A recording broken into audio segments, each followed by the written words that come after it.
All right, in chapter 10, moving on to plane curves and parametric equations. So we're going to take a look at a different way of creating equations today. So to set it up, we often find it convenient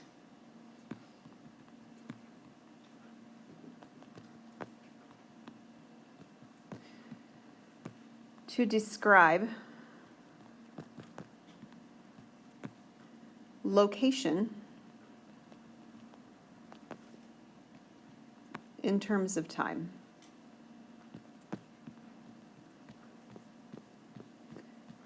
We call that a parameter, so in terms of the parameter time.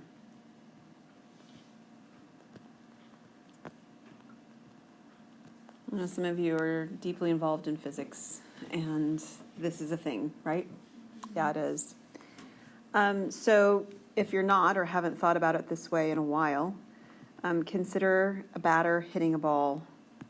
Actually, I'm going to change my example. I was thinking of a better one. We're going to consider a pinball machine.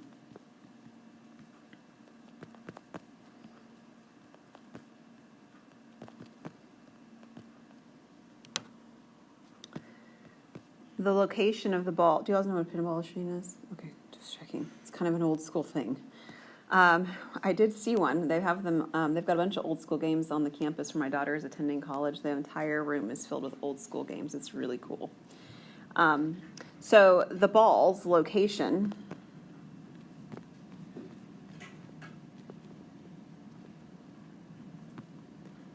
depends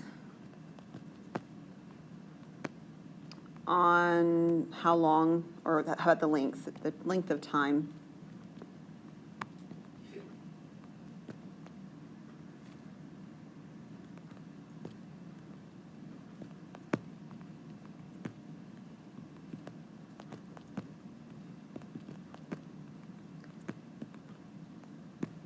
since the ball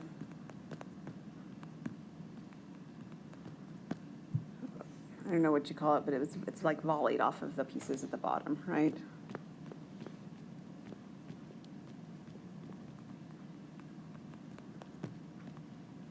Volleyed back into the game. I'm not following my notes at all.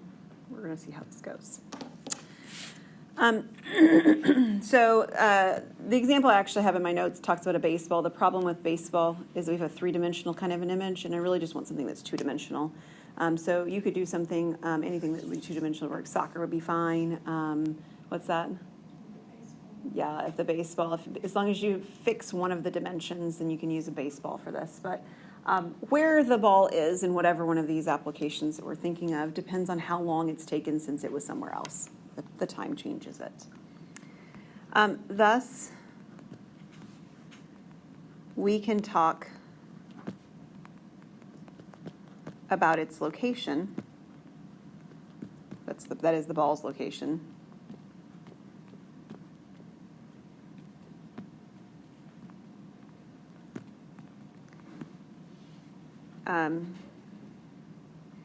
In terms of time t.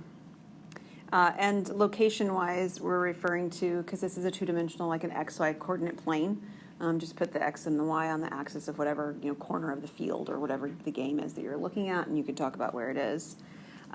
So the x distance from however you're measuring your x-axis is actually a function of time, and so is the y. So the y distance is a function of time. And these are parametric equations.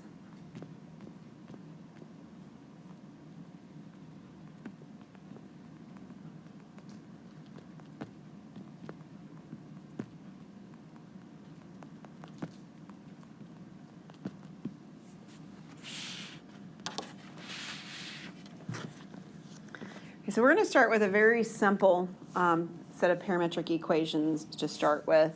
And do an application or the process of what we're doing with it anyway. I'm going to switch screens so I'll have space enough to do the whole problem on it. But here's our example. We're going to sketch the curve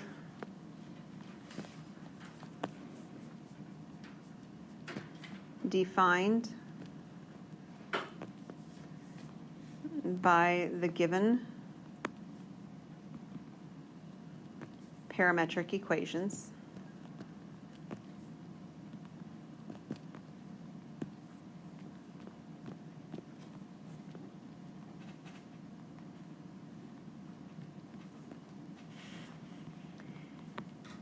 And write the corresponding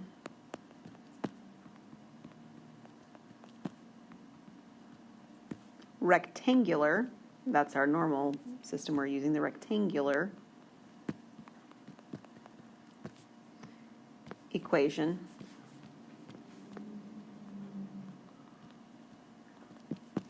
by eliminating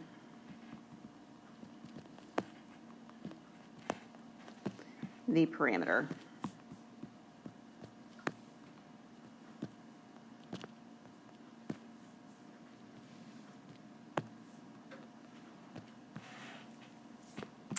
And the equations that we're going to use are x equals 1 plus 2 cosine t and y equals negative 2 plus 2 sine t.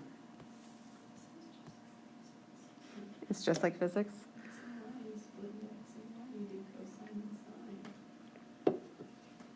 Okay, so what we're going to do first is we're going to create a table of values. And we're going to plot our table of values. And because we're working with sine and cosine and we have repetition of values, it makes sense to go a full unit circle around. So our values are going to start at 0 and we're going to go all the way to 2 pi. And we're going to expect we get back to the starting point because of the particular equations we're working with. Does that make sense? There's not always like a go-to what we should do, but with sines and cosines, there kind of is. So we'll see another example later that doesn't have sines and cosines. So we are working with time. That's our parameter. We are going to have an x and a y because our equations are x and y. And we're going to create a chart that has those pieces in it. So something like this. So as I mentioned, we're going to start with 0. And we could fill in lots of pieces along the way. It's probably going to be sufficient if we just do half pi values. So if we find as we're working that it's not sufficient, we will know. It will not look like what we expect and so forth. And we can go back and we can always add values in between.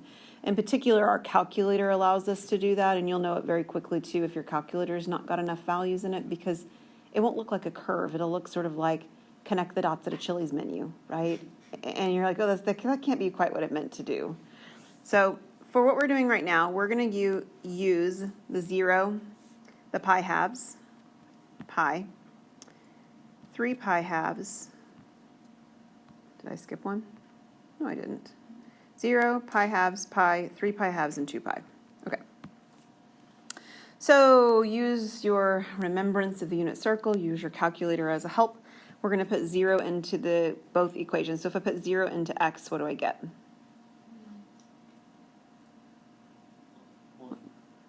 So I have cosine of 0 is actually 1. And then I get times 2. So it'd be 2 plus the 1 at the beginning. So I'm going to have it 3, right? Okay. And then I put 0 into the sine equation. That is the y equals equation. And sine of 0 is 0. So that second piece eliminates itself and I have negative 2. Right? And you're welcome again, like I said, if you want to just put these equations into your calculator, make sure, of course, you're in radian mode, which you should be, and you can let the calculator derive all these values for you quickly. That's fine. Because I'm choosing nice values, it'll work nicely. Pi halves. If I put in pi halves, what do we get? 0 for which one? For cosine, okay. So then I have 1 plus 2 times 0, which gives me 1. Okay. How about if I put in pi halves for sine? 0. So I get 0 for the whole thing for y, right? This is what I'm trying to make sure, because you guys are giving me pieces sometimes and sometimes the whole thing. You're right, Ashlyn, it's 0 for the whole thing on that one. How about pi? If I put in pi into the x equation, what is x? Negative 1. And if I put it into the y equation, what is y? -2. How about 3 pi halves? What's x? 1. And 3 pi halves, what's y? -4. Our last line, 2 pi should be giving me what? The same thing that I got at the beginning. So, and it does. If you check it, you'll get there. So you've got 3 and -2. So we're going to change this to a grid backdrop, or a grid. We'll go with that one. And we're going to plot these points. And I want you to pay attention as you're plotting them to the direction in which they're plotting. Right, so, oh my goodness. Let's try it again. Did you go, counterclockwise? Did you go clockwise? How did the points actually come about if we go in order? So the first one that we've got is 3, -2. So 3, -2 would give me this point. And then I have 1, 0. So 1, 0 would be here. I have -1, -2. So I'm here. Sorry, I'm not. I'm here. It's like, that doesn't look right. -1, -2. I'm at 1, -4. So I'm here. And then I'm back at 3, 2. What did I just, if we connect these with the Chili's menu lines, they look like a diamond or a right square or something, right? It should be a circle. Yes, Jubal, it should. So, hang on.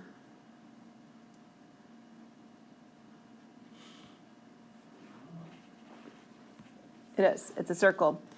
What direction is my circle, or is my parametric equation going along this circle? Counterclockwise or clockwise? Counterclockwise.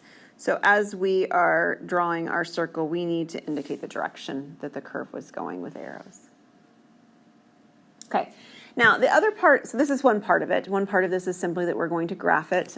This one is a very nice and familiar shape to us. They will not all be nice and familiar shapes. I'll warn you right now. And also, this is a familiar enough shape and equation that you could probably just write down the equation for me. And it asks you for the rectangular equation, right? So you could do that on this one. But it would be nice if you knew what to do when they didn't always work out to being something that's a nice shape that you're familiar with. So I'd like to show you what we do in general, not because it's super necessary for this particular problem, but because for other problems down the line it will be. Okay? So over here, let's put it back into lines. To change to a rectangular equation,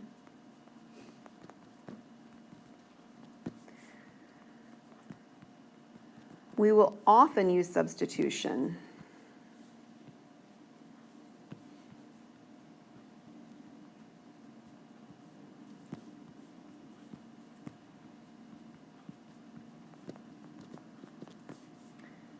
I.e., what you'll see is happening to do a lot of the time. I don't know why I put that there. Here. X equals x of t, right? We find it in terms of t, right? We solve it for t. Then substitute it into the other, namely the y of t equation.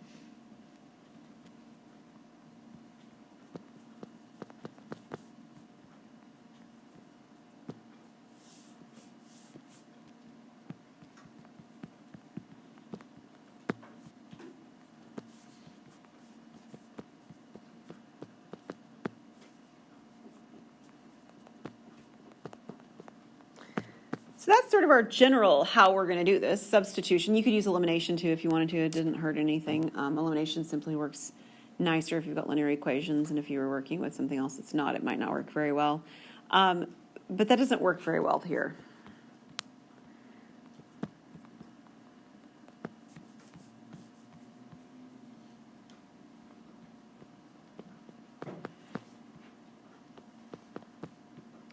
And the reason it won't work well here is because solving for t when t is the angle inside of a trig function isn't very friendly. you'd have to use arc sines and arc tangents and things like that, depending on which piece you're solving for what type of an equation. So in general, with trig functions, this isn't a good process. So what I'm going to do is I'm going to actually show you kind of a trick that's often used with trig functions that you might not have otherwise thought of. Okay, so here's how we can handle it when we're working, generally speaking, with trig functions. We're going to take each of our equations and we're going to actually solve them for the piece that has the trig function in it. I don't care if it has a coefficient in front, that's fine, I'll leave that there, but I'm going to move any addition and subtraction over to the other side. So on the first one, I would move the 1 over, so I've got x minus 1 equals 2 cosine of t. And for the y equation, I would have y plus 2 equals 2 sine t.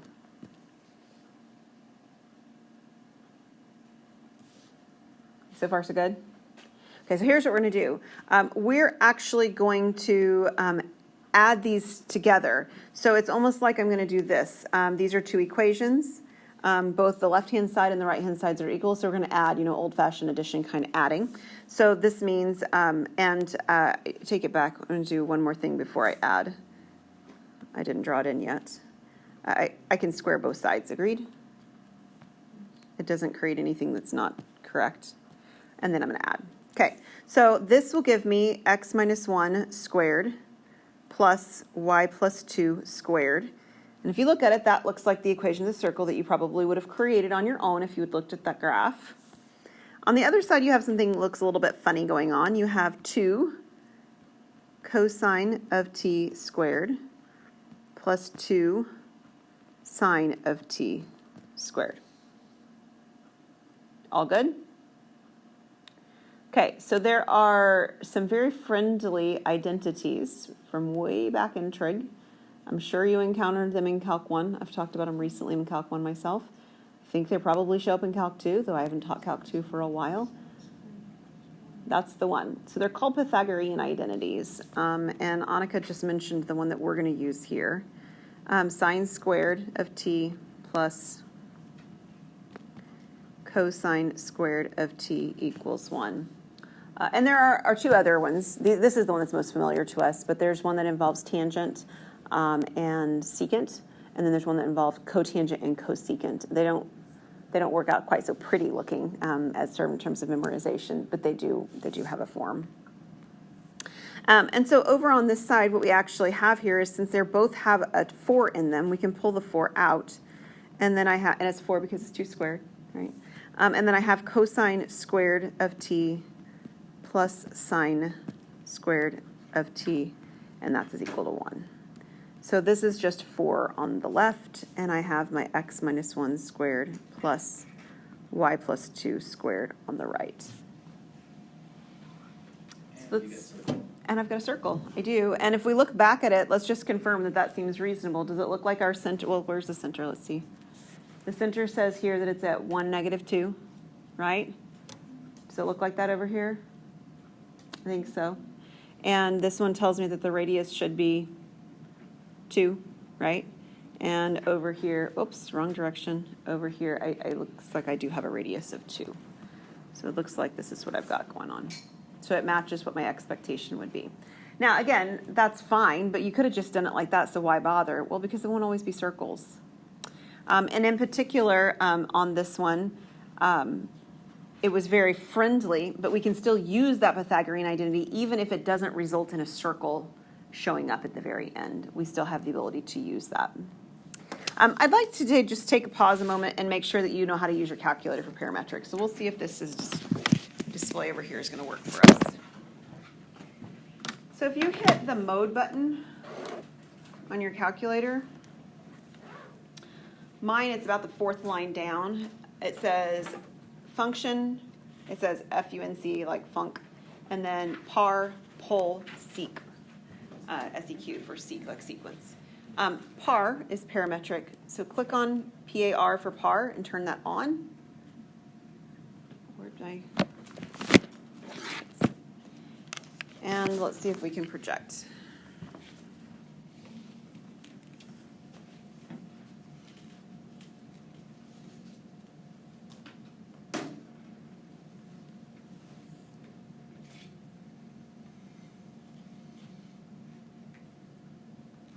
It's not that one. Or they just haven't gotten in here yet.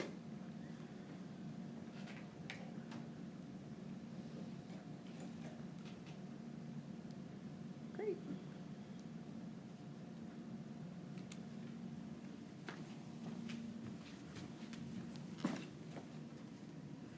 Okay, still not working. That's awesome. Okay, we'll do it just together. All right, so once you hit the par and you look at back in, if you hit y equals, you should see pieces that just say x1 and y1, and they've got a subscript of t. Does all your screens show something like that? How'd you get there again? Hit y equals. Y equals? Oh, did you just change the mode? Okay, click on mode. Yeah. Okay, go down here and select PAR for par or parametric, Oh, okay. and then hit y equals Y equals. at the top left corner. Yep. Gotcha. Ah, gotcha. Okay, does everybody say it? Okay, so what I would like for you to do is I'd like for you to put the original equations that we had in there. So we have 1 plus 2 cosine. And notice when you press the X button, it actually is going to say t now because you're in parametric form. Okay, and then go down to your y, and you're going to put in -2 plus 2 sine of still that same t. Don't go ahead and eat graph just yet. Did you already do it? Good. All right. You're about to. Hit window. We need our window to sort of make sense, right? So in terms of our window, we first need to set the Tmax and Tmin. So we went from 0 to 2 pi, and we used some sort of reasoning about what kind of equation we're doing to decide that. So 0 to 2 pi is a good choice. Okay?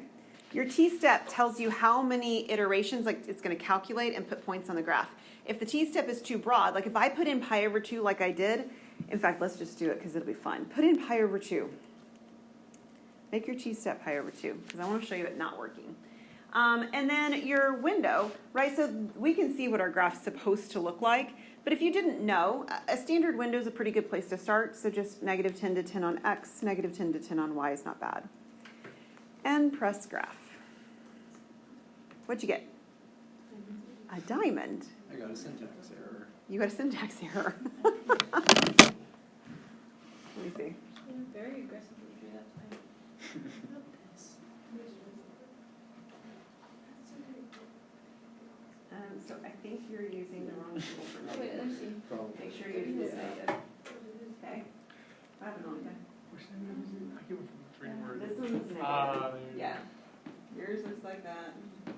Yep, that's what mine looks like. Where do you go find it? Okay, let's check your y equals. What? Where do you go find it? Go to your window. Pi over 2 in the t-step. Which is hard because I think For the it's switching from T, rates to the $2 t-step right? Oh, your measurement is just not big enough. Let's do -10 to 10. Okay, does everybody have a rectangle, or it's a square, but it looks like a rectangle or a diamond or something on your screen. Okay, yeah, it looks like a parallelogram. So that's clearly not what it should have been. It's not what we expected. And the reason that that happened is because your calculator did is it calculated the same values that we did, and it did connect the dots like the Chili's menu. That's not ideal. So if you check your mode, or not mode, your your window, get the right button, the window, pi over 2 was not a good t-step. We want it to be small, but we don't want it to be too small. So how small is small enough? I don't know, we just choose something. So this one was like 1.5, right? That's basically what 3 pi, or pi over 2 is. What'd you choose? Pi over 4, I think is still probably not big enough, or not small enough. Let's just not use pi's. pi over 26. Okay, I'm just gonna put in 0.1. Yeah, I know. Your calculator is perfectly capable of doing that. Here's the deal. If you put in too small of a value, it will graph really, really slowly. You already made that mistake. Yeah, just FYI. So if that's happening, you can actually make your graph just stop, go back and change it too. You don't have to keep doing that. Let me see if I can remember. I've done it, so let me just Second see. dog. Like, hurry it up. No. Second dog. Second dot? Second on.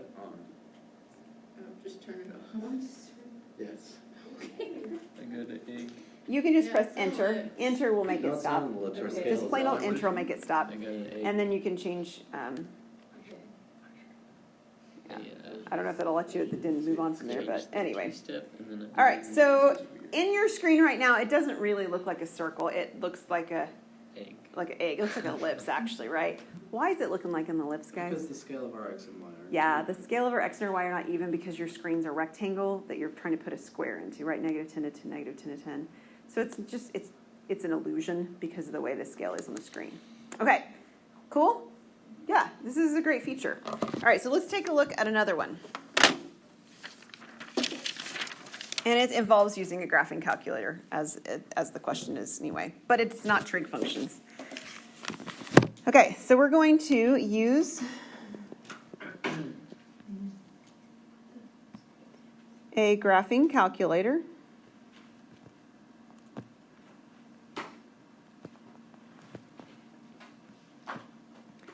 to sketch the curve defined by the parametric equations.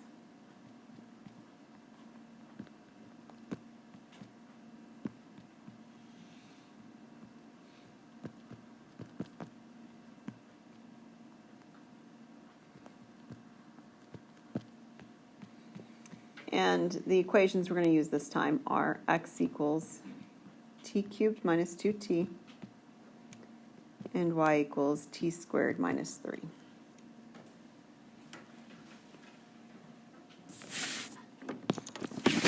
Oh, one other thing to be aware of. If, for example, we used our Tmax on this one to be 2 pi, right? So we went from 0 to 2 pi. If you make your Tmax unusually large and it does have a cyclic ratio, like a cyclic pattern like the last one would have, like let's say you had done it from 0 to 6 pi or 0 to 10 pi, what will happen is the graph will just keep going around like this and you just won't see anything. So it'll look to you like it's never stopping. That's because it's continuing to trace over itself however many times it needs to based on the scale you've chosen. So keep that in mind too, that scale that you're using for the max and the min matter. All right, so for this one now, we're going to put these equations into x and y. So I've got t cubed minus 2t and t squared minus 3. Don't hit graph, hit window. All right. Our t max and min make 0 sense for this, for what we had, right? It's not 0 to 2 pi. That doesn't make sense. I'm not dealing with trig functions here. So your question might be, well, what do I use? And the answer is you play with it until you decide what works. I mean, that's really the answer. So maybe you still decide to start at 0 and maybe you want to go out to, like 10. I don't know. I'm totally making it up as we go, so it may or may not work. Okay, 0 to 10. Again, unless you have a good reason to change it, I usually start out with the x min, x max, y min, y max in the -10 to 10 window. And your t step, you can do it as 0.1 if you want. If you do it as, I think I'm going to do mine as 1 just to see, because I think it's going to look really funky if I do, just like the last one. And we'll graph. Yeah, graphed really fast, and it's very sharp. But these equations, they're not sharp. These are curves, right? So having a t, incrementing at 1 was not a good choice. So I'm going to go back. I don't think I'm going to go all the way down to 0.1, but maybe I'll go down to 0.2 or 0.3 and graph it. So I did 0.2. It's still graphed really fast, but I do start to see a curve at least instead of this sharp turn thing. Okay, so my graph looks something like this right now. Does yours? Okay, good. What shape is it showing up as? What do you think that shape is? It is. It's a parabola. And if we'd actually chosen to have our t start at a lower value, like a negative value, we'd have gotten the other piece. So if you take take your window, and instead of starting at your t minimum at 0 and you started it at -10 and you graph it, I think, oh, never mind. We were wrong. That was not my expectation. It looked like that, didn't it? Isn't that a fun curve? Wow. Okay. So as you're taking a look and you're trying to decide what to do, you're doing a little bit of trial and error. All right? So you would be sketching this. WebAssign will ask you to sketch it and so forth, or pick something maybe out of a multiple choice. It doesn't do that often, but every now and then you see it doing it. And it looks like this. What a cool curve. Not only that, but do you know, as you're looking at that, you can't do that in function mode. Agree? It's not a function. So you would not be able to do that if you were in the other mode that we're normally in on your calculator. Okay, so I have one more example that we will save until, actually I have two more examples, I lied. I have two more examples. We will save them both until next time and we'll pick back up here. So we have finished 10.1. That is assigned. You've already seen the homework set. I don't know where it went. I must have deleted it somewhere along the way. Do I need to write it again? Should I write it again? Okay, it was back in the other video. So if you didn't get it right and written down, Aaron, you might not have. Just look in the first video for it. And so that will be due on Monday, including the web assign, and then I'll push this 10.2 web assign to the following class period.